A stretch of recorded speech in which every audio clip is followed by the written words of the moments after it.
Public health industry YouTube ചാനലിലേക്ക് എല്ലാവർക്കും സ്വാഗതം. നിങ്ങളുടെ യൂണിവേഴ്സിറ്റി പരീക്ഷകൾ അടുത്തു വരുവാണെന്നറിയാം. അപ്പോൾ ഹെൽത്ത് ഇൻഷുറൻസ് എന്ന വിഷയത്തിൽ ഈ കോപേയ്മെന്റ് എന്താണെന്നൊരു സംശയം വന്നതായി കുറച്ചുപേർ പറഞ്ഞിരുന്നു. ഇൻഷുറൻസ് ഒക്കെ ഉണ്ടായിട്ടും എന്തിനാ നമ്മൾ ഹോസ്പിറ്റലിൽ ഒരു തുക അടയ്ക്കുന്നത്? അപ്പോൾ ആ ഒരു ചെറിയ ആശയക്കുഴപ്പം മാറ്റിയെടുക്കാനാണ് നമ്മളിന്ന് ശ്രമിക്കുന്നത്. ഒരു 3-5 മാർക്കിന് ചോദിച്ചാൽ എഴുതാൻ പറ്റുന്ന രീതിയിൽ, അല്ലേ? തീർച്ചയായും. അതിന് നമ്മൾ ആദ്യം ഇൻഷുറൻസ് ഇല്ലാത്തൊരു കാലത്തേക്ക് ഒന്ന് പോയി നോക്കണം. പണ്ട് എങ്ങനെയായിരുന്നു? നമ്മൾ ഡോക്ടറെ കാണുന്നു, ഫീസ് നേരിട്ട് കയ്യിൽ കൊടുക്കുന്നു. Fee for service. അതെ, ഫീ ഫോർ സർവീസ്. പക്ഷേ ചികിത്സാ ചെലവൊക്കെ അങ്ങ് കൂടിയപ്പോൾ സാധാരണക്കാർക്ക് ഇത് താങ്ങാൻ പറ്റാതായി. അപ്പോഴാണ് ഈ രോഗിക്കും ഡോക്ടർക്കും ഇടയിലേക്ക് ഒരു മൂന്നാം കക്ഷി വരുന്നത്, ഇൻഷുറൻസ് കമ്പനി. ഓക്കെ, അപ്പോൾ ഈ തേർഡ് പാർട്ടി പേയ്മെന്റ് സിസ്റ്റം വന്നു. അപ്പോൾ എൻ്റെ ഒരു സംശയം, ഈ മൂന്നാം കക്ഷി നമ്മുടെ എല്ലാ ചിലവും ഏറ്റെടുക്കുവോ?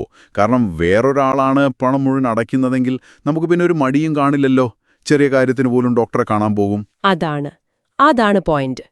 നിങ്ങൾ പറഞ്ഞത് വളരെ ശരിയാണ്. ആ ഒരു പ്രശ്നം ഇൻഷുറൻസ് കമ്പനികൾ മുൻകൂട്ടി കണ്ടു.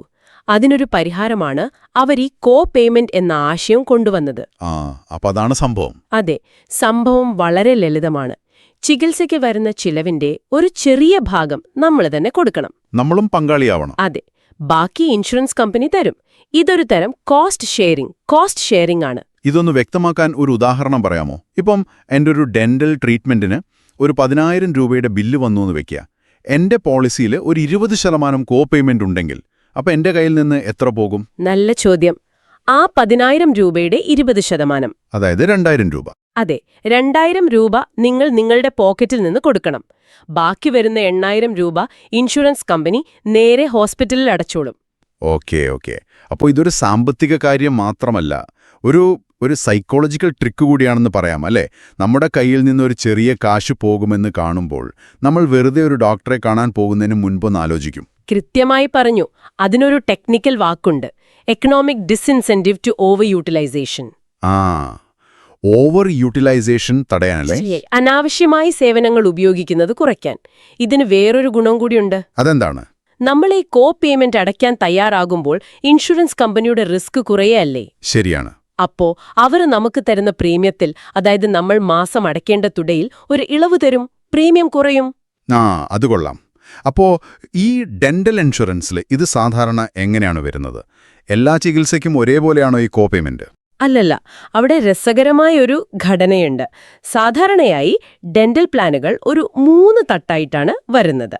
ഒന്ന്, പ്രിവെന്റീവ് കെയർ, അതായത് നമ്മുടെ സാധാരണ ചെക്കപ്പ്, പല്ലു ക്ലീൻ ചെയ്യുന്നത്, അങ്ങനത്തെ കാര്യങ്ങൾ. അസുഖം വരാതെ നോക്കാനുള്ളത്. അതെ, അതിന് മിക്കവാറും 100% കവറേജ് ആയിരിക്കും. അതായത് പേയ്മെന്റ് ഇല്ല, 0. ശരി. അപ്പൊ അടുത്തതോ? രണ്ടാമത്തേത് ബേസിക് പ്രൊസീജിയേഴ്സ്, ഫില്ലിംഗ് പോലെയുള്ള അടിസ്ഥാന ചികിത്സകൾ. അതിന് സാധാരണ ഒരു 80% കവറേജ് കിട്ടും. അപ്പോൾ ഒരു 20% നമ്മൾ കൊടുക്കണം. അതെ. ഇനി മൂന്നാമത്തേത് major procedures, root canal, surgery, അങ്ങനെയുള്ള വലിയ കാര്യങ്ങൾ. അതെ, അതിനൊക്കെ ചിലപ്പോൾ 50% കവറേജേ കാണൂ. അതിനർത്ഥം ചികിത്സയുടെ സങ്കീർണത കൂടുന്നതനുസരിച്ച് നമ്മുടെ കയ്യിൽ നിന്ന് പോകുന്ന വിഹിതവും കൂടും. അപ്പോ ചുരുക്കി പറഞ്ഞാൽ, പേയ്മെന്റ് എന്ന് പറയുന്നത് ഇൻഷുറൻസ് ബില്ലിലെ ഒരു ചെറിയ ഭാഗം മാത്രമല്ല.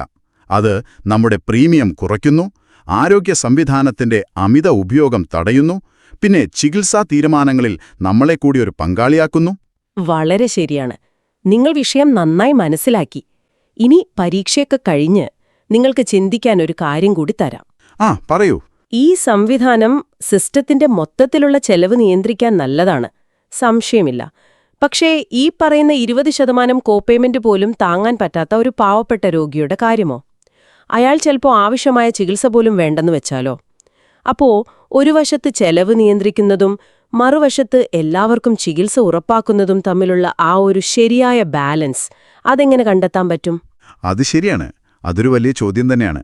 അതെ, അതാണ് പബ്ലിക് ഹെൽത്തിലെ എക്കാലത്തെയും വെല്ലുവിളികളിലൊന്ന്.